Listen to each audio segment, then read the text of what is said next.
Hey everybody, it's Mary. Welcome back to the channel. Today we are going to be taking a really close look at the new Simon Hurley ink pads that were just released. Now these are a foam pad as opposed to the previous version, which was a felt pad. And I want to talk to you a little bit about the differences in that and also what these inks can do.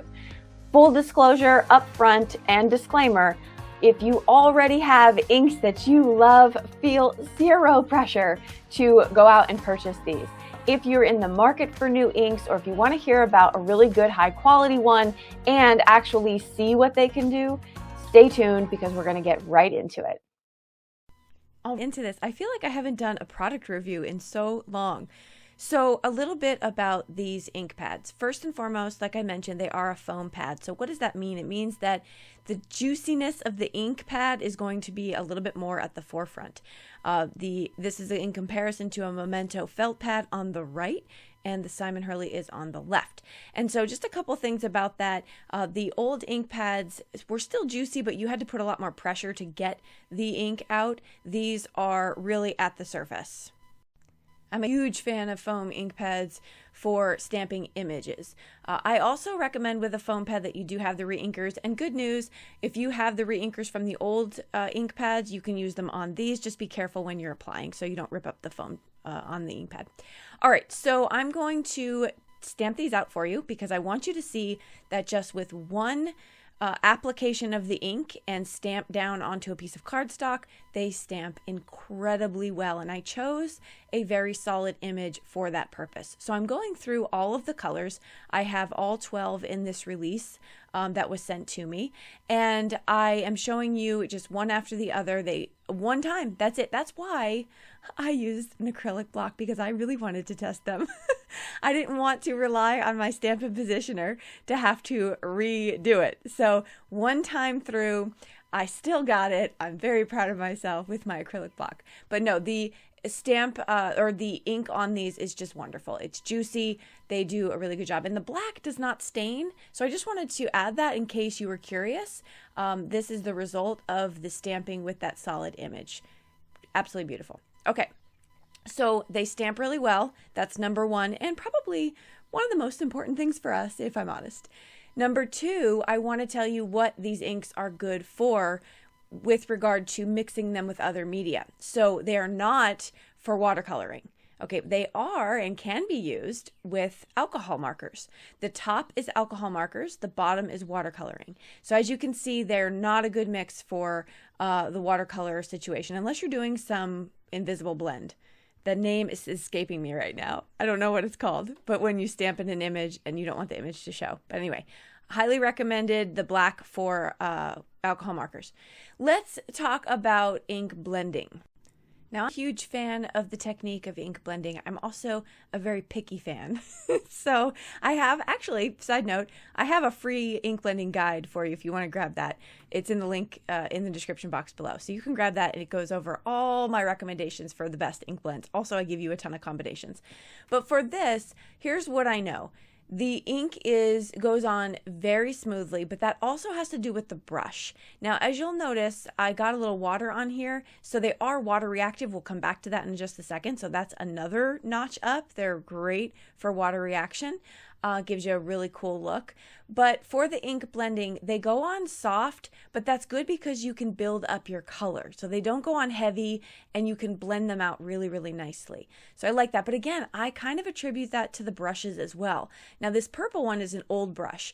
I'm using the new Simon Hurley brushes, and you can see my old purple brush gives me some splotching. And that's because I haven't been cleaning my brushes. I know, I'm human.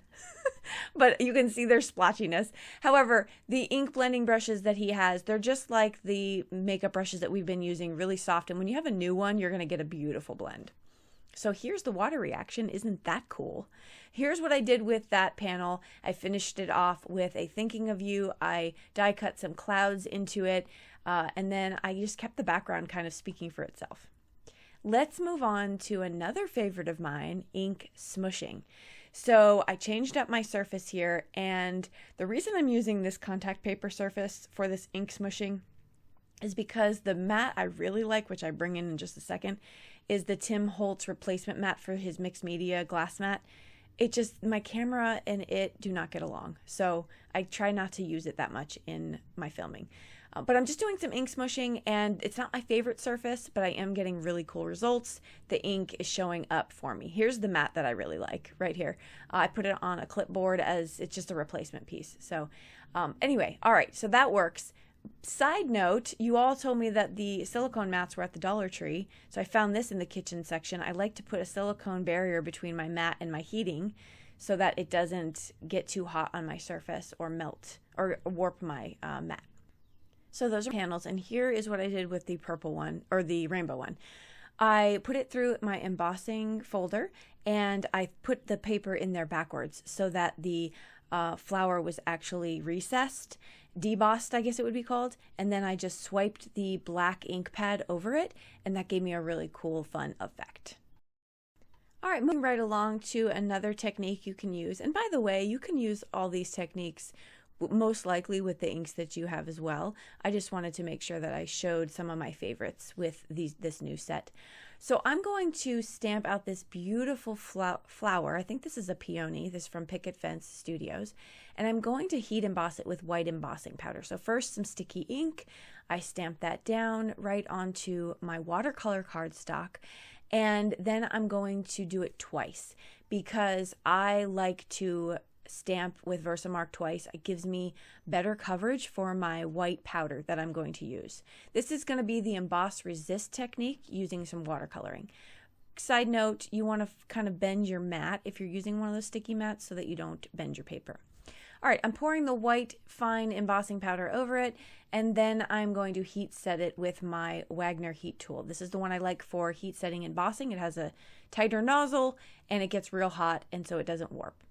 I am going to put some tape down, and I am just going to trust the process. Now, I say this to myself because as I was doing this, I don't watercolor because I'm scared. I'm scared of watercolor, and I don't like that. And so what I decided to do, even though I was filming, and there's sort of like this extra element of pressure when I'm filming. I don't know why. I could always delete the footage. But I feel like, oh no, this has to go well. Not today. Today, I was like, you know what? I'm just going to have fun. So what I did was I wet the surface of the flower and dropped in the paint straight from my mat. That was it. Now I'm going in with purple. So I started with the pink. I'm going in with the purple. And I'm getting sort of this darker look. But it wasn't as dramatic as I was hoping. It was really pretty. And you can definitely stop after the purple. But I was like, you know, I think I'm feeling a little risky today, and I'm just going to feel bold and go with it. See, that's really pretty. But I'm going to go in with the dark blue. And this is when the magic happens. See, when you don't expect it, I know those colors work together. I don't know why I thought it wouldn't work. But my goodness, when you just let the water do it, it's just sort of, I mean, it is therapeutic because it's like just reminding me of how you just gotta trust the process, and sometimes you gotta trust yourself. Well, all the time. You just gotta trust yourself. I knew this was gonna work. I've just never done it before. And I think that was really the push that I needed, was just like, number one, it's paper. Like, let's stop being over melodramatic, right? It's just paper. It's gonna be fine. And number two, you never know what you're gonna get when you step into it. What if it all worked out? Right? What if it all works out? And I believe that in this case, it absolutely did. I am in love with this card. It was so much fun. And in fact, I was inspired to take this to a live coming up soon. So look out for that. We'll hang out together and we will trust the process alongside one another.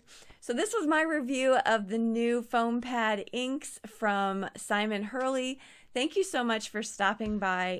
Before you take off, I want to let you know that our next monthly live craft session is coming up. We are going to be doing more fun folds because that was backed by popular request, and it's going to be a blast. May 24th at 12 p.m. Eastern Time, runs for about 2 to 3 hours. I have lots of projects for you and resources, and you can pick your own price, and you can't lose. Come on over, have fun with us. It's going to be a great time. I hope to see you there. I will see you all in the comments down below or in the next video or in class. Either way, have a great day. Bye-bye.